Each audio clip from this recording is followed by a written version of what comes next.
दोस्तों हाल ही में ही रशिया की रोसोबोरोन एक्सपोर्ट की तरफ से एक स्टेटमेंट दी गई है जिसमें रशिया की रोसोबोरोन एक्सपोर्ट का भारत से कहना है कि अगर भारत हमारे Su-57 फाइटर जेट को लेता है तो हम Su-57 फाइटर जेट को भारत के अंदर काफी ज्यादा तेजी से बनाकर तैयार कर सकेंगे। रोसोबोरोन एक्सपोर्ट की तरफ से ये बताया गया है कि इस समय जो भारत के अंदर Su-30 फाइटर जेट की फैसिलिटी है, हम उसी फैसिलिटी के अंदर थोड़े बहुत मॉडिफिकेशन कर कर वहीं पर Su-57 फाइटर जेट को बनाकर तैयार कर सकेंगे। यहाँ पर रोसोबोरोन एक्सपोर्ट की तरफ से जिस फैसिलिटी की बात की जा रही है वो HAL की नासिक फैसिलिटी है। इस फैसिलिटी के अंदर इस समय हम 12 सुखोई 30 MKI फाइटर जेट को पर ईयर बनाकर तैयार कर सकते हैं और इसी फैसिलिटी के अंदर अब Rosoboron export Su-57 fighter jet को बनाकर भारतीय वायुसेना को देना चाहती है।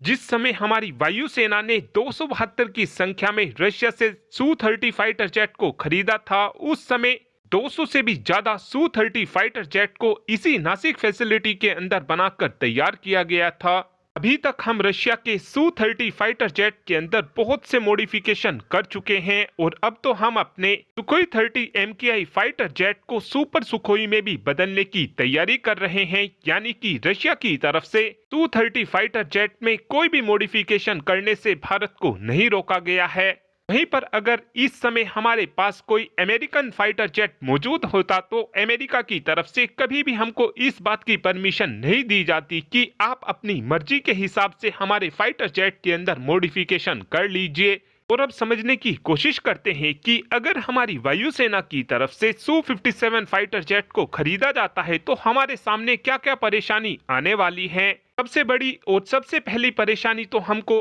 Su-57 फाइटर जेट के इंजन को लेकर आने वाली है, क्योंकि अभी भी रशिया अपने Su-57 फाइटर जेट के अंदर AL-41 इंजन का इस्तेमाल कर रहा है। लेकिन इस समय रशिया अपने Su-57 फाइटर जेट के लिए AL-51 इंजन को भी पूरी तरीके से बनाकर तैयार कर चुका है और ये रशिया का नेक्स्ट जनरेशन का इंजन होने वाला है जो सर्विस लाइफ और टेक्नोलॉजी के मामले में हर तरीके से पुराने इंजन से काफी ज्यादा बेहतर होने वाला है। इस समय रशिया का AL-51 इंजन पूरी तरीके से बनकर तैयार हो चुका है, लेकिन अभी तक रशिया ने अपने इस AL-51 इंजन को प्रोडक्शन में नहीं भेजा है। दूसरी परेशानी हमको Su-57 फाइटर जेट की रेडार को लेकर आने वाली है। इस समय रशिया ने अपने Su-57 फाइटर जेट के अंदर बेल का रेडार लगाया हुआ है। इस रेडार को बनाने में कहीं ना कहीं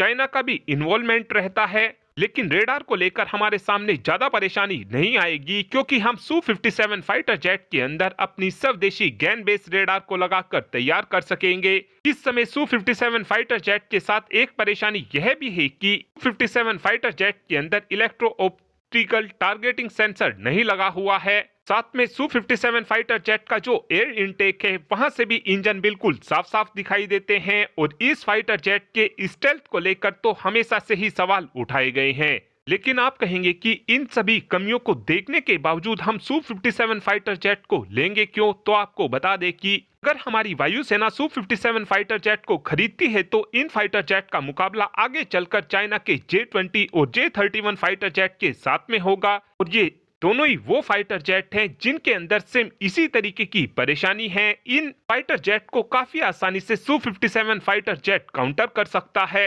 लेकिन अगर हम Su-57 फाइटर जेट को खरीदेंगे तो हमारे सामने एक सबसे बड़ी परेशानी डोनाल्ड ट्रंप भी होंगे, क्योंकि अगर हम इस फाइटर जेट को खरीदते हैं तो डोनाल्ड ट्रंप की तरफ से डेफिनेटली भारत के ऊपर सैंक्शन लगाए जाएंगे।